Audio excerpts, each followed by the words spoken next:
तुम्हाला सगळ्यांना सांगायचं आहे, तुमच्या सर्वांचं मी पुन्हा एकदा आज या मीटिंगला आल्याबद्दल चारही जिल्ह्याच्या शहराच्या आणि ग्रामीणच्या कार्यकर्त्यांचं पदाधिकाऱ्यांचं मी स्वागत करतो, तुमचं अभिनंदन करतो।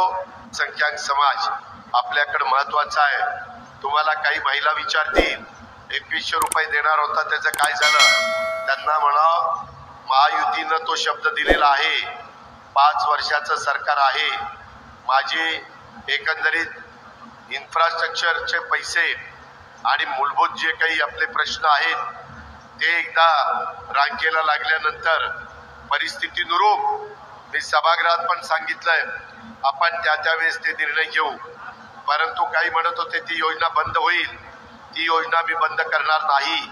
पण महिलांनो, लाडक्या बहिणींनो, ती गरीब महिलांच्या करता आहे। ज्या महिलेचं वर्षाचं उत्पन्न 2,50,000च्या आत आहे, त्या महिलांच्या करता खुरपण करणारी, धुडभांडी करणारी, झाडूपोछा करणारी, झोपडपट्टीमध्ये कष्टाचं जीवन जगणारी, अशा पद्धतीची निराधार अशा ज्या काही महिला आहेत, ज्यांना त्यांचे मुलं मुली सुना सांभाळत नाही, जावई सांभाळत नाही, अशांच्या करता ही योजना आहे। तरी त्यांची संख्या काही प्रचंड मोठी आहे। मागं ज्यांना आर्थिक परिस्थिती चांगली असताना दिलं गेलं, हे परत आम्ही घेणार नाही।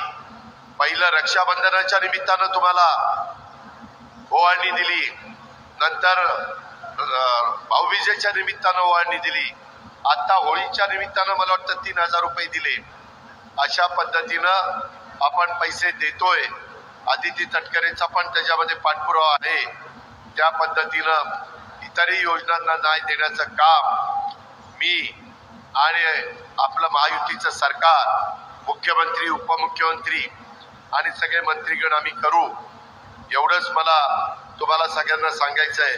तुमच्या सर्वांचं मी पुन्हा एकदा आज या मीटिंगला आल्याबद्दल चारही जिल्ह्याच्या शहराच्या आणि ग्रामीणच्या कार्यकर्त्यांचं पदाधिकाऱ्यांचं मी स्वागत करतो, तुमचं अभिनंदन करतो।